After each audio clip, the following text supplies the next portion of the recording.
नमस्कार प्रिय दर्शक बंधुरा रीतास किचेने अनेक अनेक स्वागत जानिए आजके रेसिपि शुरू करছি। আজকে একটি মোমোর রেসিপি নিয়ে চলে এসেছি। প্রথমে আমি ভেজিটেবলস এবং চিকেন দিয়ে স্যুপটা বানিয়ে তারপর আমি মোমোগুলো বানাবো। বন্ধুরা রেসিপিটি ভালো লাগলে অবশ্যই লাইক কমেন্ট এবং সাবস্ক্রাইব করে আমার পাশে থাকার অনুরোধ জানালাম।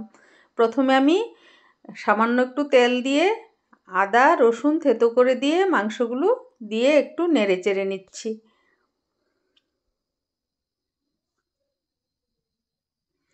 আমি এখানে হাড় থাকা মাংসগুলো নিয়েছি। এবারে দিয়ে দিচ্ছি কেটে রাখা সবজিগুলো। এগুলো দিয়ে ভালোভাবে ভেজে নিয়ে পরিমাণ মতো জল দিয়ে দিচ্ছি।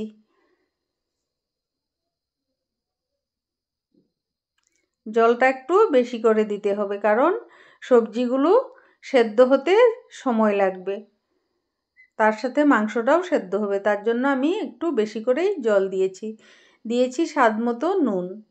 আমি এদিকে সবজিগুলো স্কোয়ার করে টুকরো করে কেটে নিয়েছি। এবার স্বাদ মতো নুন দিয়ে দিচ্ছি।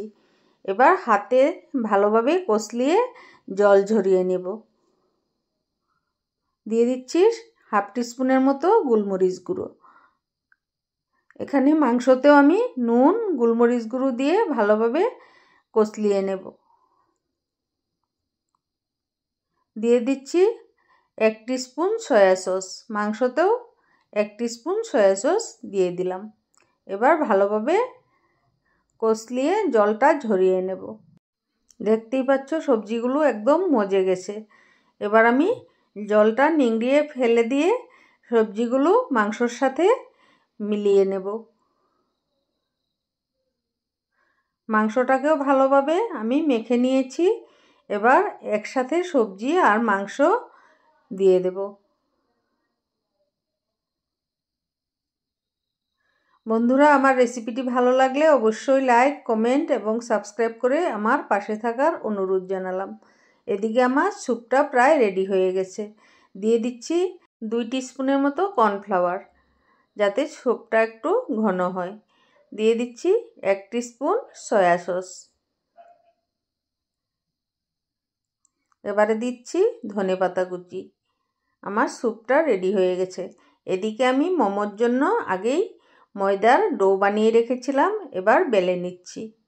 একটি গ্লাসের সাহায্যে ছোট ছোট করে কেটে নিচ্ছি।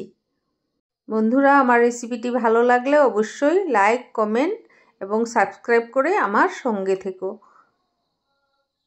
এবার আমি মাংস আর সবজি একসাথে মেখে নিয়ে উপর থেকে লাল পাকা মরিচগুলো ঝিরিঝিরি করে কেটে।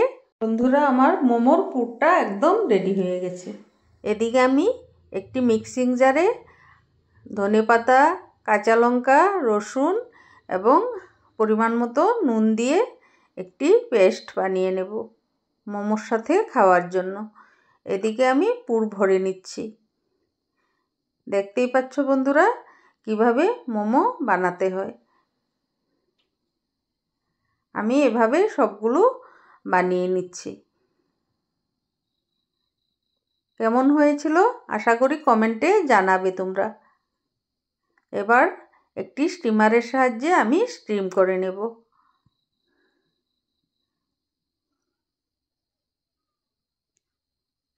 প্রায় 20 মিনিটের মতো রাখার পর দেখতেই পাচ্ছ কত সুন্দর মোমো রেডি হয়ে গেছে। এবার গরম গরম সার্ভ করে নিলাম আজকের রেসিপি মোমো চাটনি এবং স্যুপ। বন্ধুরা রেসিপিটি ভালো লাগলে অবশ্যই লাইক কমেন্ট করে আমার পাশে